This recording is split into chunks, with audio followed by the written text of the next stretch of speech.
Hey there, YouTube. Heir of Carthage here. Hopefully you can hear me all right because I'm on the interstate. I do have my my telephone on a car dock though, so I'm not holding it and driving. So that should make you feel a little bit more comforted.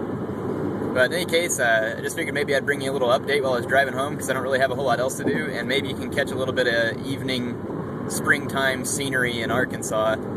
Most interstates in the United States don't usually have a very scenic view, but it's actually quite nice through this area. This is called the Boston Mountains.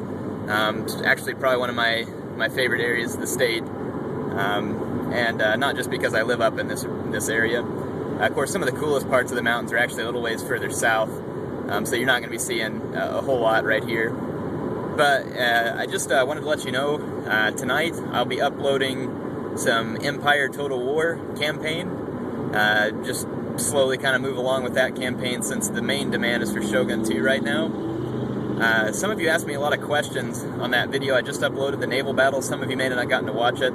I had a discussion about a 10-star general who beat me. I would like to show you the replay, and I tried to save the replay. It's just that every now and then when I try and save replays, for some reason I'll go back to try and open the replay and it'll say file could not be opened or something like that, and it happened to be one of those, so sorry I can't show you. But, you know, more or less, and some people were saying, well, Bo Ashigaru have more numbers, so that's probably what happened. It wasn't a numbers game, I'm telling you, it was morale. And I know how it is when you have Ashigaru units, they rout really easily. And so that was the thing, it was the morale of his units that was concerning to me. He had nothing but Ashigaru units, except for the Yari Cav. And their morale never wavered. Like I said, even when the one Bo Ashigaru unit only had one man left because of the beating it took from my archers, it was not wavering. His spears never wavered, the Ashigaru spears, and that was even when they were in the vicinity of my general. And also his general died halfway through that battle, and even after the general's death, the Ashigaru never wavered. It was after the general's death that they charged uphill into my Katana Samurai and won. And I think you all know how it is whenever your general dies on Shogun 2. And so that's the reason why I had a little bit of a question about it. But you know, who knows what it was? It's not that big a deal, just one fight. But if I get anything similar in the future, I'll show it to you just so you might know what I'm talking about. So I was trying to think to answer a few more questions. Some of you have been wondering what campaign I'm going to do next on Shogun 2. I know there was a lot of votes. I didn't necessarily count votes. I did look to see how many people were suggesting campaigns and what campaigns, and I kind of looked around on YouTube. There's several campaigns I'd like to do, and just because I do this campaign doesn't necessarily mean that it's going to be the last one I do either. So, I mean, there could be more in the future, certainly, if there continues to be a desire for it.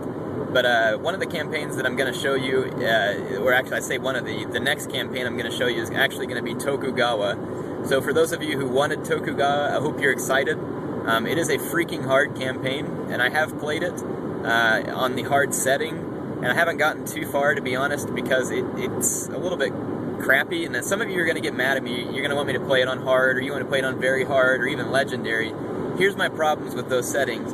I always wondered if Shogun 2 Total War would simply just buff the computer whenever you put it on the hard settings, kind of like the old Total Wars did.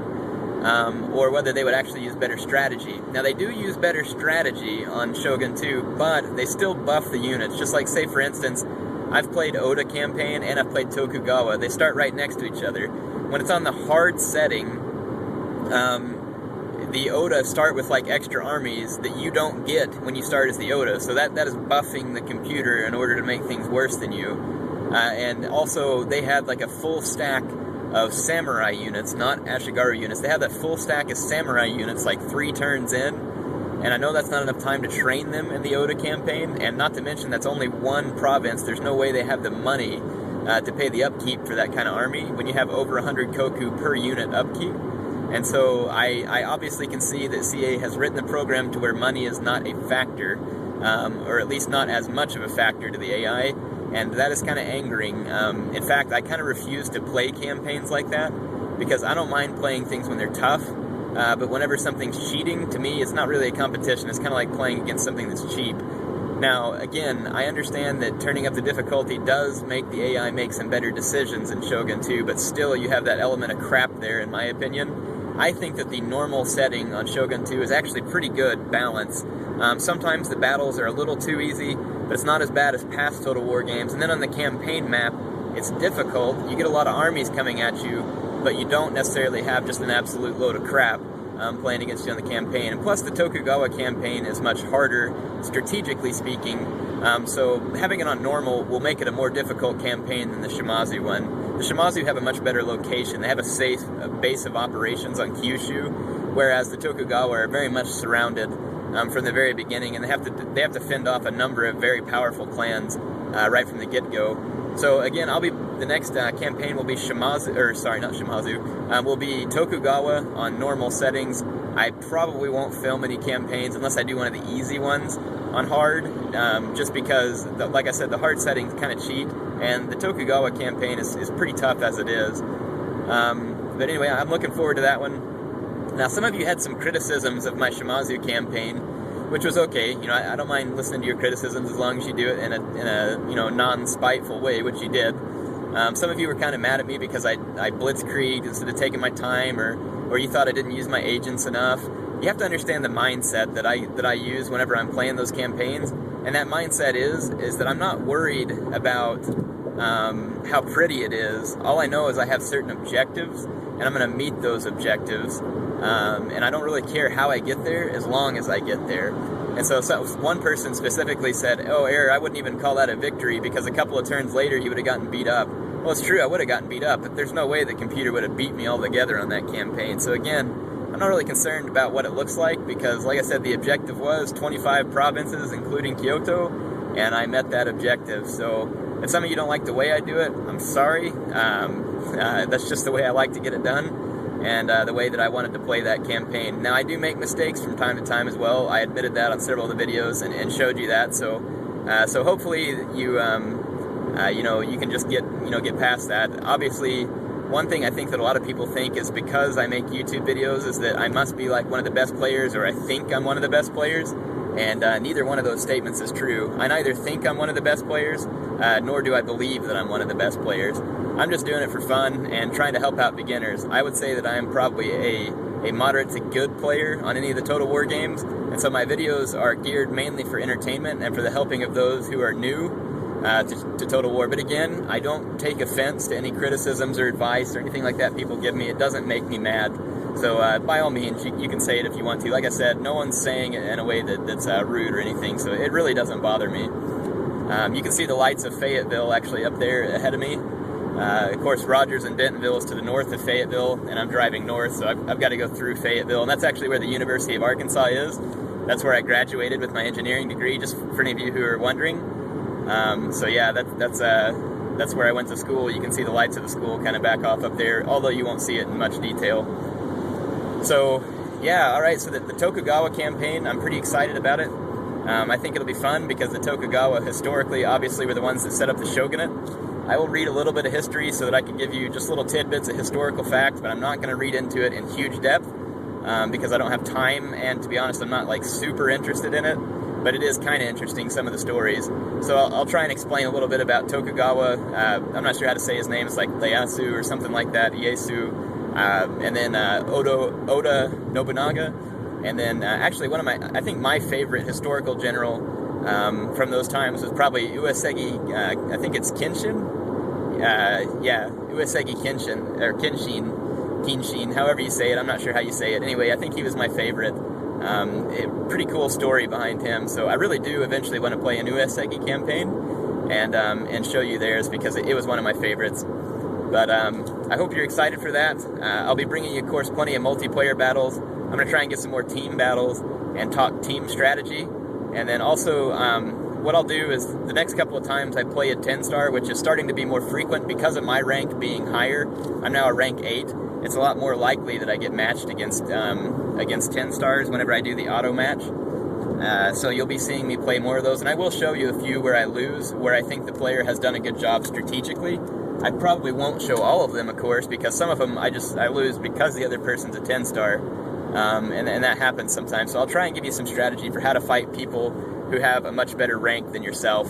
There are some strategies that can help, but I'm going to be honest, that's one of the challenges of Shogun 2 that you have to get used to, is that it is sometimes difficult to beat people who are ranked much higher.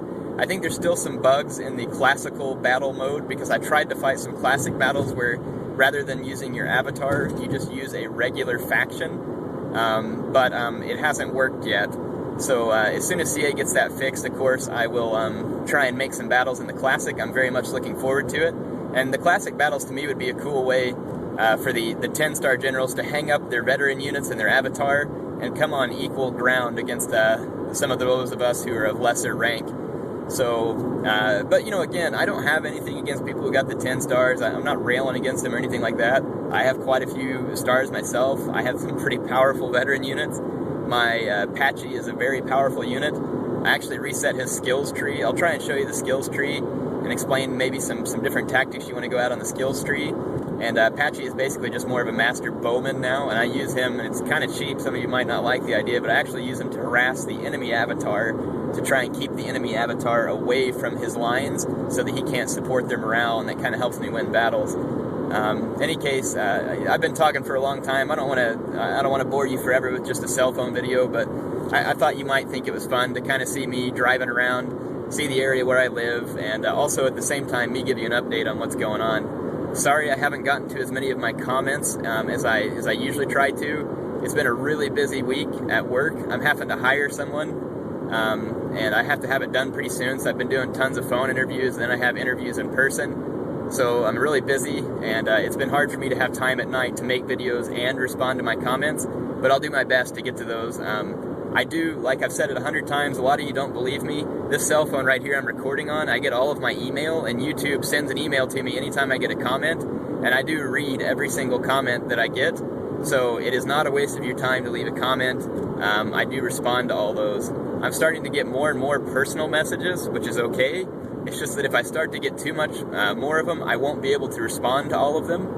I'm trying my best to keep up with them, and it usually takes me 2 or 3 days to get back to you. So if you send a personal message, realize there may be some delay in me getting back to you. So yeah, don't take it personal. And also on Steam, there's times whenever I start Shogun 2 Total War, and by the time my game is just finally finished getting to the main menu, I will have gotten like several dozen messages on Steam from people asking me to play games and asking me what I'm doing for videos and stuff like that. So if I don't respond to your messages, just keep in mind that, you know, I have a ton of people asking, and so sometimes I can't answer everything. And also sometimes, and Heir doesn't mean this to be mean to people, but sometimes I just want to play my games, and it's too much for me to try to carry on, you know, a dozen different conversations and just enjoy my game. And I do like making YouTube videos. I don't want to stop, but sometimes I just want to get on the computer or my Xbox, and I just want to relax and play a few games without having to answer all the questions. So if you send me a message, it's not going to tick me off. It's just if I don't respond, just either one, assume that I'm busy, or two, assume that I'm just trying to enjoy a little time. It doesn't annoy me, though, that people are sending the messages, because a lot of times I do enjoy talking to people and getting a chance to hear some feedback from some of my viewers. So anyway, I'm getting closer on in. I'm actually getting close to a town called Springdale, and from there it's only going to be about 10 miles up to my place. So, and I'm also, this video is getting pretty long, so I'm going to go ahead and cut it off, and plus the sun's going down. So I hope you'd enjoy this look into Heir's world again, plus the update. Be looking for the next Empire Total War video to come up soon, and that'll be the Poland campaign, and then I'll be back tomorrow with more Shogun 2 videos. And I'm not sure when I'm going to start the Tokugawa campaign, but it'll be soon, so keep your eye out for that. And this is Heir of Carthage signing off for now, and I will be seeing you in the near future.